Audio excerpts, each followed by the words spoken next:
Welcome to Horror Movies and Beyond. Today, I'm joined by the director and star of Malum, Anthony DiBlasi and Jessica Sula. Thank you for joining me today. Thank you for Thanks for having having us. Yeah, Thanks. you got a cat over there. I love it. I know I have a lot of activities going on behind me. Malum is a reimagining of a 2014 horror cult classic, Last Shift, which I saw, by the way, and it was really good. And Okay. Malum is just the next level, and it freaked me out.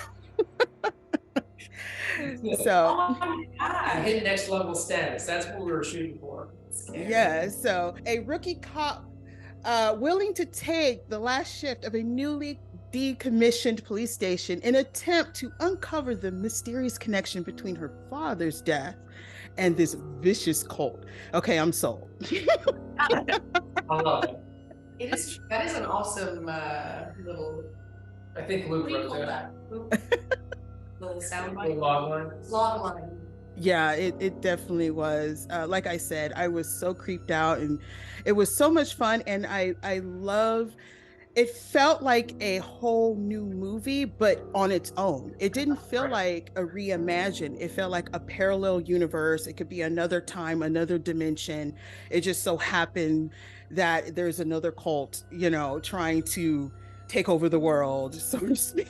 Right. I feel like soon, you're gonna be like the double feature director that you'll go see, and it will be like Last Shift and then Malum. I don't know. I think that's pretty. Did you watch them close to each other back? Yeah, back to back. I actually did.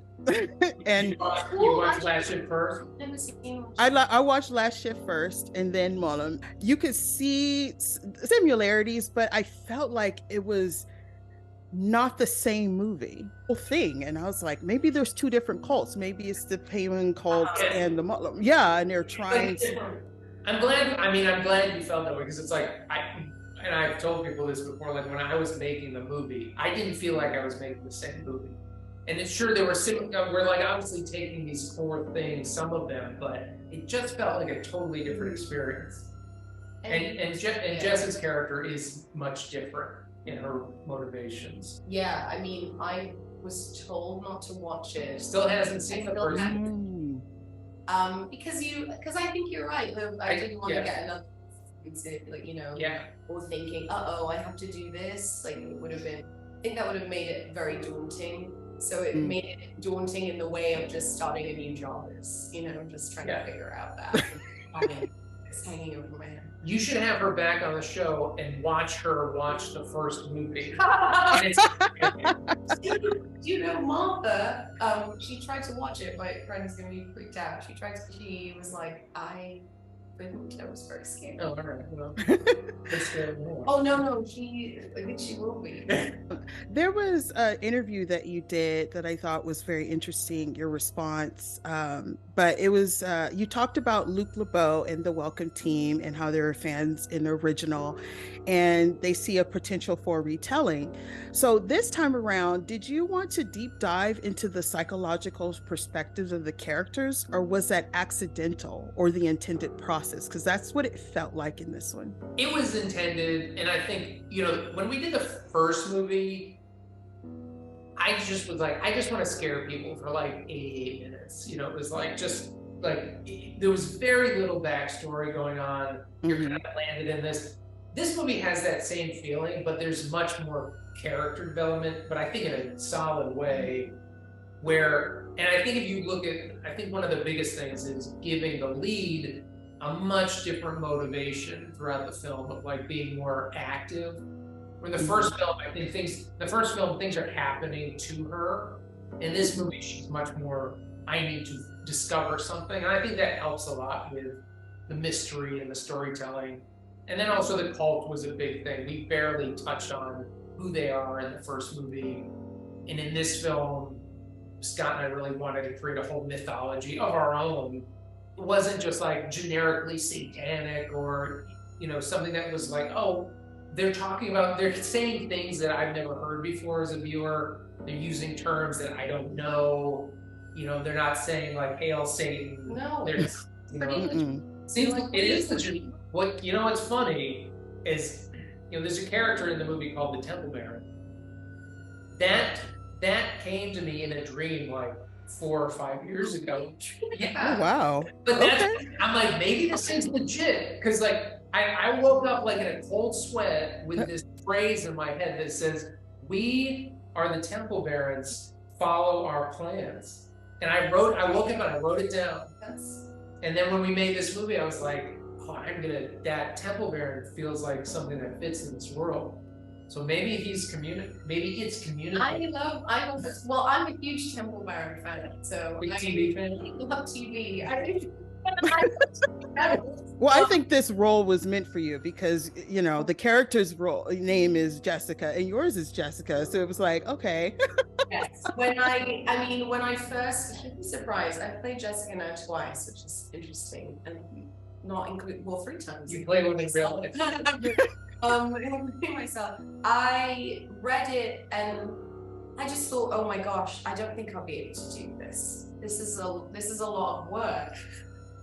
Emotionally, it's you're keeping yourself up at a level that is hard, and sometimes after, you know, I like to be very interactive on set and still like chat and everything. Sometimes with this, you just can't do it. But then it's hard. Also, I feel Anthony's like my mate, so it'll be tough like making it. I'm like, you're directing me, I gotta stop. This is really scary. And I'm watching, like, you know, to get into it, I would just watch horrible stuff all the time, awful things. But I when I first read it, it was daunting, and then I was like, it's interesting. I had a very dry spell, and then being requested just to have a meeting about someone that's called your name and it's already intriguing to you but scary, not in like a work sense to approach it. I thought I took that as a sign, but then I was still a little bit nervous, so I had to like. Well, you did great. I mean, I don't. You definitely. I mean, you were great. You saw the fear, you saw the scared, you saw everything. You conveyed it really well, and that goes to my question.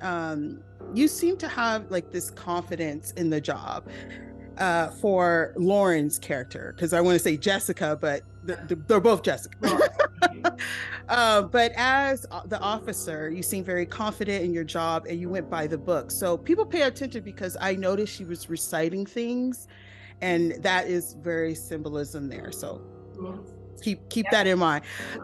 So as things progress, it revealed her true purpose and her vulnerability to understand what was going on. How much of that helped you get out of your comfort zone to convey those feelings? Just, well, as an actor, just to display those feelings, it really helps, because I guess at the very beginning, you know, it's all a build up. So but at the same time, when you're working every day on set, you want to pepper in like different things to just give the character some color. But I do think Jessica, like something, it's also a part of me as a person, is I'm an observer, and I take a little bit of time to process information, and she's been processing or trying to process what has happened with her father for a long time, and she's derailed a whole part of her life for this. So when it gets to those moments of like, it felt like a relief. Like it felt like I was finally able to show a whole other part of her. So it was honestly just like a welcome. Also, and because making something can be hard, so that is also cathartic in another way.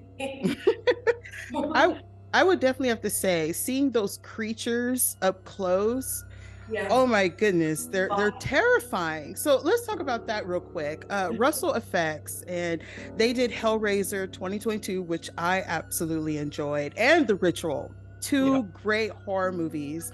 The creatures in this were more up close, in your face, scary. The sound design just terrifying. How important was the creature style, the movements in this film to bring out the atmosphere? I mean, when you're working with actors, you hope, there's the design element, the whole pre-production, working with the effects team, creating.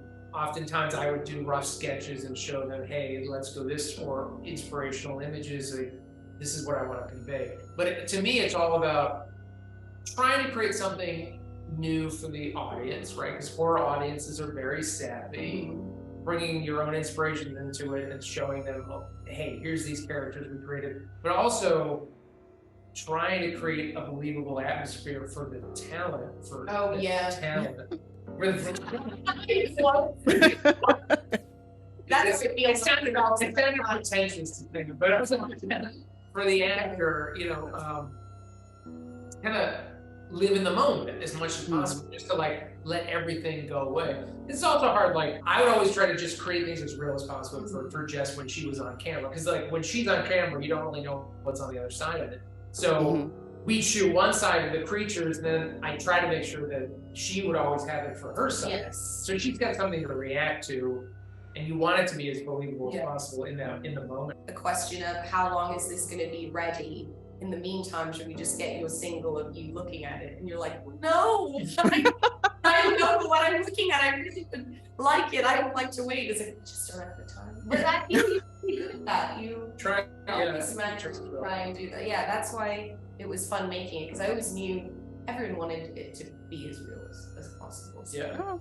Well, it looked real. I mean, when you see what I saw, people out there, it's definitely frightening. But I want to say thank you so much for this interview. I could talk to you guys forever because there was so much I wanted to ask. Thank you so much. And everyone out there, please see Malum. It opens in theaters March 31st. It is bigger, bolder, and scarier. Please tell me where you got that shirt, because it must have been at a horror convention, because I can't remember which one. Now I know it exists. I'll find it. Okay. Horror convention. Oh my God, please. So thank you. Thank you so much.